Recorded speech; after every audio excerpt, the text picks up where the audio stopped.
प्रेरणा शर्मा और आज हम पढ़ेंगे आरोह पुस्तक से नमक पाठ को, जिसकी लेखिका हैं रज़िया जहीर। अर्थात इसका पूरा नाम जो है वो है रज़िया सज्जाद जहीर। पढ़ते हैं, चलिए। उन सिख बीबी को देखकर सफ़िया हैरान रह गई थी। अर्थात यहाँ पे कीर्तन में ये लोग गए हुए हैं और कीर्तन की बात हो रही है। उन सिख बीबी को देखकर सफ़िया हैरान रह गई थी। किस कदर वह उसकी माँ से मिलती थी। वही भारी भरकम जिस्म, छोटी छोटी चमकदार आंखें जिनमें नेकी, मोहब्बत और रहमदिली की रोशनी जगमगाया करती थी। चेहरा जैसे कोई खुली हुई किताब, वैसा ही सफ़ेद बारीक मलमल का दुपट्टा जैसा उसकी अम्मा मुहर्रम में ओढ़ा करती थी। जब सफ़िया ने कई बार उनकी तरफ मोहब्बत से देखा तो उन्होंने भी उसके बारे में घर की बहू से पूछा। उन्हें बताया गया कि यह मुसलमान है, अर्थात कौन, सफ़िया। कल ही सुबह लाहौर जा रही है अपने भाइयों से मिलने, जिन्हें इन्होंने कई साल से नहीं देखा। लाहौर का नाम सुनकर वे उठकर सफ़िया के पास आ बैठी। कौन? जो सफ़िया की माँ की तरह दिख रही थी, वह स्त्री सफ़िया के पास आ बैठी और उसे बताने लगी कि उनका लाहौर कितना प्यारा शहर है, वहाँ के लोग कैसे खूबसूरत होते हैं, उम्दा खाने और नफीस कपड़ों के शौकीन, सैर सपाटे के रसिया और जिंदा दिली की तस्वीर। कीर्तन होता रहा। वे आहिस्ता आहिस्ता बातें करती रही। सफ़िया ने दो एक बार बीच में पूछा भी, माता जी आपको तो यहाँ आए बहुत साल हो गए होंगे। वह बोली, हाँ बेटी, जब हिंदुस्तान बना था तभी आए थे। वैसे तो आप अब यहाँ भी हमारी कोठी बन गई है, बिजनेस है, सब ठीक ही है, पर लाहौर बहुत याद आता है। हमारा वतन तो जी लाहौर ही है। फिर पलकों से कुछ सितारे टूटकर दुधिया आंचल में समा जाते हैं। अर्थात वह स्त्री जो सफ़िया की माँ की तरह दिखती थी, उसकी आंखों से आंसू गिरकर उसकी आंचल में गिरते हैं। बात आगे चल पड़ती है, मगर घूम फिरकर वहीं उसी जगह पर आ जाती है, साडा लाहौर। कीर्तन कोई 11 बजे खत्म हुआ। जब वे प्रसाद हाथ में लिए उठने लगी और सफ़िया को के सलाम के जवाब में दुआएं देती हुई रुखसत होने लगी, अर्थात वापस घर जाने लगी, तब सफ़िया ने धीमी आवाज़ में पूछा, आप लाहौर से कोई सौगात मंगवाना चाहें तो मुझे हुक्म दीजिए। वे दरवाजे से लगी खड़ी थी। कौन? वह सिख बीवी। हिचकिचाकर बहुत ही आहिस्ता से बोली, अगर ला सको तो थोड़ा सा लाहौरी नमक लाना। 15 दिन यों गुजरे की पता ही नहीं चला। अर्थात अब जो सफ़िया है वह लाहौर में है और उसे पता ही नहीं चला कि 15 दिन उसके घर, भाइयों के घर में कब बीत गए। जिमखाने की सामें, दोस्तों की मोहब्बत, भाइयों की खातिरदारियाँ, उनका बस न चलता था कि बिछड़ी हुई परदेसी बहन के लिए क्या कुछ ना कर दे। दोस्तों, अजीजों की यह हालत कि कोई कुछ लिए आ रहा है, कोई कुछ लिए आ रहा है। कहाँ रखें, कैसे पैक करें, क्यों कर ले जाएं, एक समस्या थी। सबसे बड़ी समस्या थी बादामी कागज की एक पुड़िया की, जिसमें कोई सेर भर लाहौरी नमक था। सफ़िया का भाई एक बहुत बड़ा पुलिस अफसर था। उसने सोचा कि वह ठीक राय दे सकेगा। चुपके से पूछने लगी, क्यों भैया, नमक ले जा सकते हैं? वह हैरान होकर बोला, नमक? नमक तो नहीं ले जा सकते, गैर कानूनी है। और नमक का आप क्या करेंगे? आप लोगों के हिस्से में तो हमसे भी ज़्यादा नमक आया है। वह झुंझला गई। मैं हिस्से बकरे की बात नहीं कर रही हूँ, आया होगा, मुझे तो लाहौर का नमक ही चाहिए, मेरी माँ ने यही मंगवाया है। भाई की समझ में कुछ नहीं आया। माँ का जिक्र क्यों था? वे तो बंटवारे से पहले ही मर चुकी थी। जरा नरमी से समझाने के अंदाज में बोला, देखिए बाजी, आपको कस्टम से गुजरना है और अगर एक भी चीज़ ऐसी वैसी निकल आई तो आपके सामान की चिंदी चिंदी बिखेर देंगे कस्टम वाले। कानून जो। तो जब वो आगे बोलता, उसी पे बिगड़ कर बोलती है। क्या बोलती है वो? निकल आने का क्या मतलब है? मैं क्या चोरी से ले जाऊंगी, छुपा के ले जाऊंगी? मैं तो दिखा के जता के ले जाऊंगी। ऐसा कौन बोलती? सफ़िया कहती है, भाई ये तो आप बहुत ही गलत बात करेंगी। ऐसा कौन कहता है? भाई कहता है, कानून। फिर वह जैसे ही आगे बोलता है, फिर बहन कहती है, अरे फिर वही कानून कानून कह जाते हो। क्या सब कानून हुकूमत के ही होते हैं? कुछ मोहब्बत, मुरव्वत, आदमियत, और इंसानियत के नहीं होते? आखिर कस्टम वाले भी इंसान होते हैं, कोई मशीन तो नहीं होते। हाँ, वे मशीन नहीं होते, पर मैं आपको यकीन दिलाता हूँ ये शायर भी नहीं होते। उनको तो अपनी ड्यूटी करनी होती है, ऐसा सफ़िया का भाई कहता है। अरे बाबा, तो मैं कब कह रही हूँ कि वह ड्यूटी ना करें। एक तोहफा है, वह भी चंद पैसों का। शौक से देख ले, कोई सोना चांदी नहीं, स्मगल की हुई चीज़ नहीं, ब्लैक मार्केट का माल नहीं। अब आपसे कौन बहस करे, भाई कहता है सफ़िया का। आप अदीब अर्थात साहित्यकार ठहरी, और सभी अदीबों अर्थात साहित्यकारों का दिमाग थोड़ा सा तो ज़रूर ही घुमा हुआ होता है। वैसे मैं आपको बताए देता हूँ कि आप ले नहीं जा पाएंगी, और बदनामी मुफ्त में हम सबकी हो जाएगी। आखिर आप कस्टम वालों को कितना जानती हैं? उसने गुस्से से जवाब दिया। किसने? सफ़िया ने।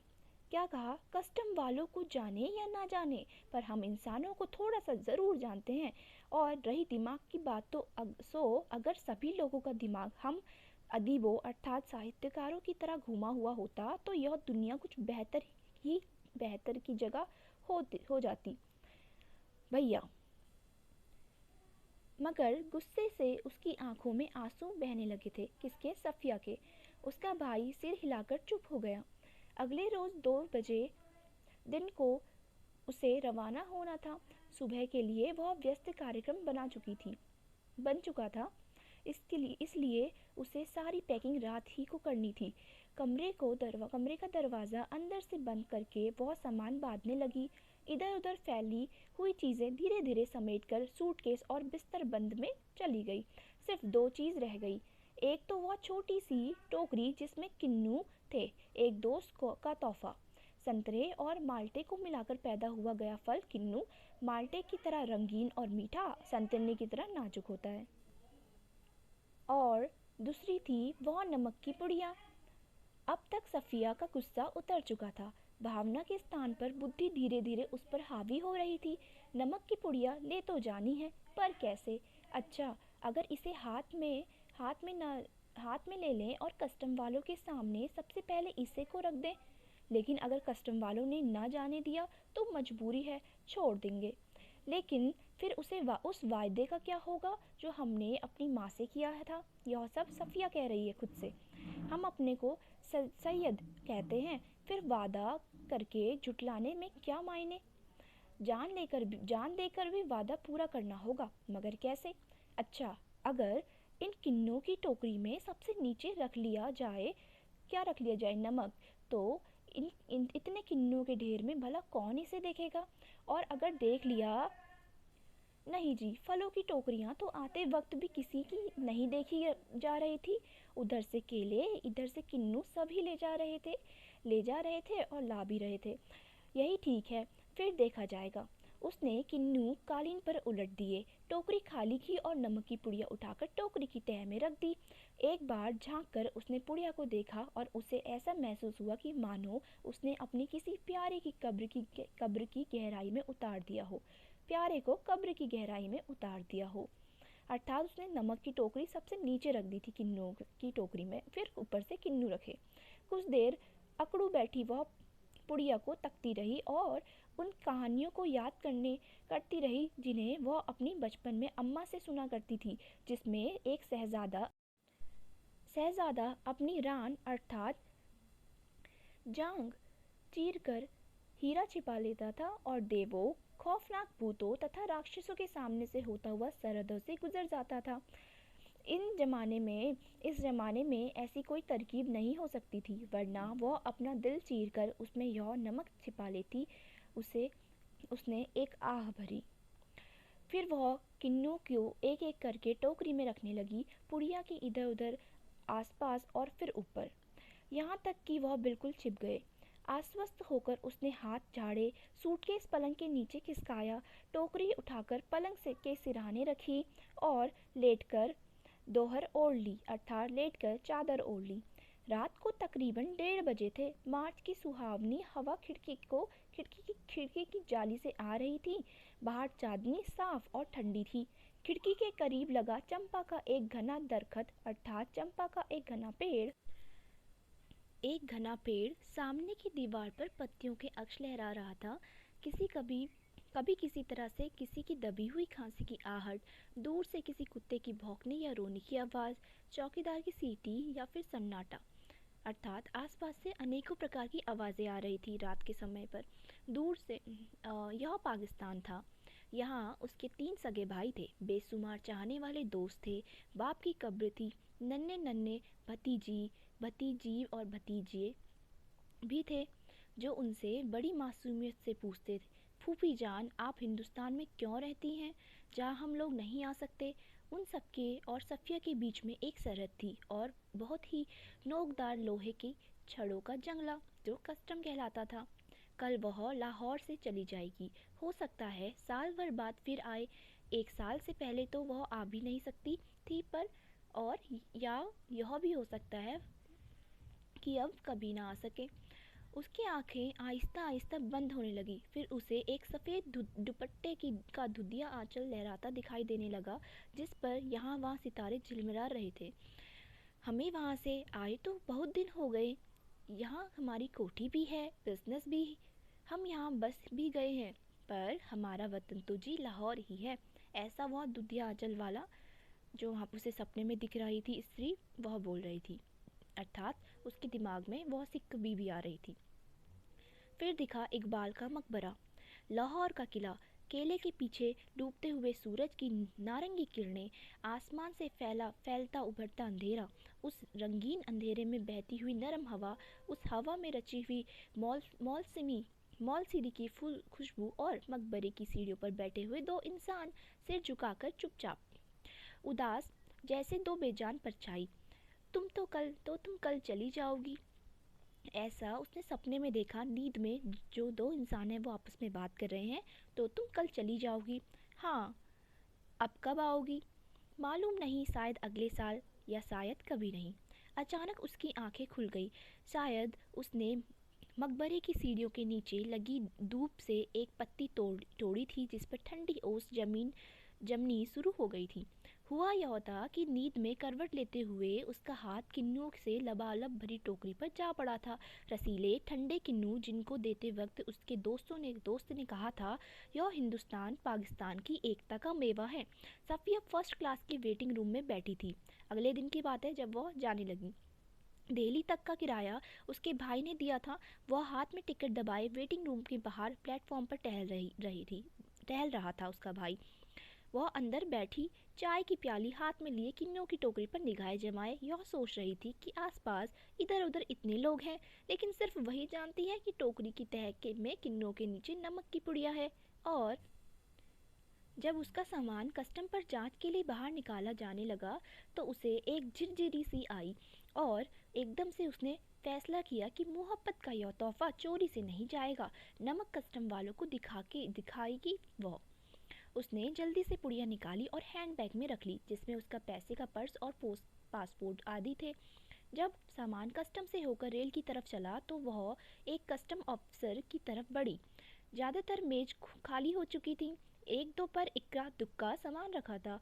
वहीं एक साहब खड़े थे, लंबा कद, दुबला पतला जिस्म, खिचड़ी बाल, आंखों पर ऐनक। वे कस्टम ऑफिसर की वर्दी पहने थे पर मगर उन पर वह कुछ जच नहीं रही थी। सफ़िया कुछ हिचकिचाकर बोली, मैं आपसे कुछ पूछना चाहती हूँ। उन्होंने नज़र भरकर उसे गौर से देखा। बोले, फरमाइए। उसके लहजे ने सफ़िया को हिम्मत बढ़ा दी। आप कहाँ के रहने वाले हैं? ऐसा सफ़िया ने कहा। उन्होंने कुछ हैरान होकर उसे फिर गौर से देखा। मेरा वतन दिल्ली है। आप भी तो हमारी ही तरफ की मालूम होती हैं। अपने अजीजों से मिलने आई होंगी, ऐसा कस्टम ऑफिसर ने कहा। सफ़िया बोली, जी हाँ, मैं लखनऊ की हूँ। अपने भाइयों से मिलने आई थी, वे लोग इधर आ गए हैं। फिर सफ़िया ने कहा, आपको भी तो शायद इधर आए, कुछ इस तरह से। तो फिर कस्टम्स ऑफिसर ने कहा, जी, जब पाकिस्तान बना था तभी आए थे, मगर हमारा वतन तो दिल्ली ही है। सफ़िया ने हैंडबैग मेज पर रख दिया और नमक की पुड़िया निकालकर उनके सामने रख दी और फिर आहिस्ता आहिस्ता रुक रुक कर उनको सब कुछ बता दिया। उन्होंने पुड़िया को धीरे से अपनी तरफ सरकाना शुरू किया। जब सफ़िया की बात खत्म हो गई तब उन्होंने पुड़िया को दोनों हाथ में उठाया, अच्छी तरह लपेटा और खुद सफ़िया के बैग में रख दिया। बैग सफ़िया को देते हुए बोले, मोहब्बत तो कस्टम से इस तरह गुजर जाती है कि कानून हैरान रह जाता है। वह चलने लगी तो वे भी खड़े हो गए और कहने लगे, जामा मस्जिद की सीढ़ियों को मेरा सलाम कहिएगा और उन खातून को यह नमक देते वक्त मेरी तरफ से कहिएगा कि लाहौर अभी तक उनका वतन है और दिल्ली मेरा, तो बाकी सब रफ्ता रफ्ता ठीक हो जाएगा। सफ़िया कस्टम के जंगलों से निकलकर दूसरे प्लेटफॉर्म पर आ गई और वे वहीं खड़े रहे। कस्टम ऑफिसर प्लेटफॉर्म पर उसके बहुत से दोस्त भाई रिश्तेदार थे। हसरत भरी नज़रों, बहते हुए आंसू, ठंडी सांसों और भिजी हुई होठों के बीच में से काटती हुई रेल सरहद की तरफ बढ़ी। अटारी में पाकिस्तान पुलिस उतरी, हिंदुस्तान पुलिस सवार हुई। कुछ समझ में नहीं आता था कि कहाँ से लाहौर ख़त्म हुआ और किस जगह से अमृतसर शुरू हो गया। एक जमीन थी, एक जबान थी, एक सी सूरतें और लिबास, एक सा लबो लहजा और अंदाज थे। गालियाँ भी एक ही सी थी, जिनसे दोनों बड़े प्यार से एक दूसरे को नवाज रहे थे। बस मुश्किल सिर्फ इतनी थी कि भरी हुई बंदूकें दोनों के हाथ में थी। अमृतसर से कस्टम वाले फर्स्ट क्लास वालों के सामान की जांच उनके डब्बे के सामने ही कर रहे थे। सफ़िया का सारा सामान देखा जा चुका था, तो वह उन नौजवान कस्टम ऑफिसर की ओर बढ़ी जो बातचीत और सूरत से बंगाली लगते थे। देखिए, मेरे पास नमक है, थोड़ा सा, ऐसा सफ़िया ने कहा। फिर उसने हैंडबैग खोला और वह पुड़िया उनकी तरफ बढ़ाते हुए अटकते झिझकते हिचकिचाते हुए उनको सब कुछ सुनाया। कह सुनाया, उन्होंने सिर झुका लिया था, सुनते रहे, बीच बीच में सिर उठाते, गौर से उसे देखते, फिर सुनने लगते।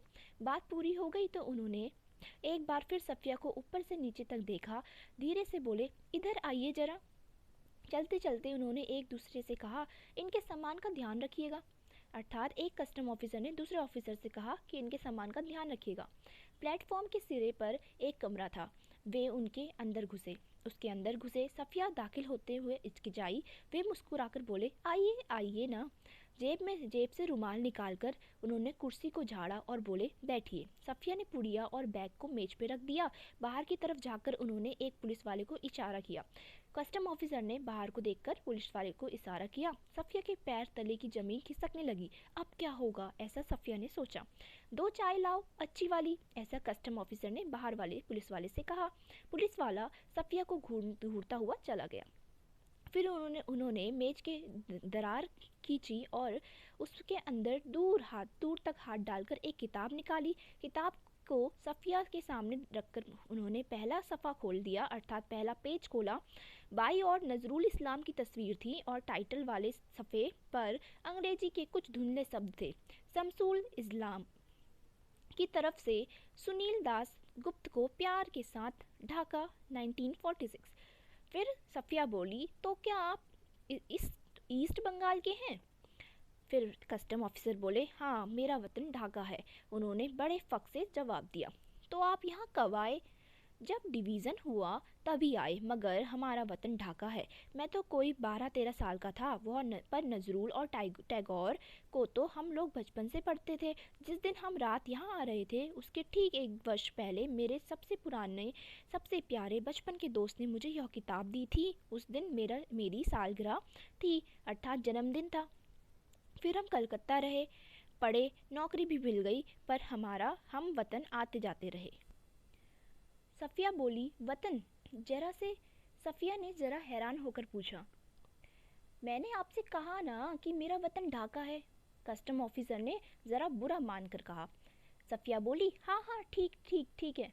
सफ़िया जल्दी से बोली, तो पहले तो बस इधर की ही कस्टम था। यह सब कौन कह रहा है? अब कस्टम ऑफिसर बोल रहे हैं कि तो पहले तो बस इधर ही कस्टम था, अब उधर भी कुछ गोलमाल हो गया है। उन्होंने चाय की प्याली सफ़िया की तरफ खिसकाई और खुद एक बड़ा सा घूंट भरकर बोले, वैसे तो डाब कलकत्ता में भी होते हैं, यानी डाब यानी नारियल कलकत्ता में भी होता है, जैसे नमक यहाँ भी होता है। पर हमारा यहाँ का डाब यानी हमारे यहाँ के नारियल की क्या बात है? हमारी ज़मीन, हमारे पानी का मज़ा ही कुछ और है, ऐसा कस्टम ऑफिसर बोले। उठते वक्त उन्होंने पुड़िया सफ़िया की बैग में रख दी और खुद उस बैग को उठाकर आगे आगे चलते लगे। सफ़िया ने उनके पीछे चलना शुरू किया। जब सफ़िया अमृतसर के पुल पर चढ़ रही थी, तब पुल की सबसे निचली सीढ़ी पे वे सिर झुकाए चुपचाप खड़े थे। कौन? कस्टम अफसर। सफ़िया सोचते जा रही थी कि किसका वतन कहाँ है, वह जो कस्टम के इस तरफ है या उस तरफ, अर्थात सबका अपना अपना अलग अलग वतन है और कोई कस्टम के इधर, कोई कस्टम के उधर। इसी के साथ यह पार्ट भी समाप्त होता है। So if you love the video, do comment, like, share and subscribe. Thank you for watching.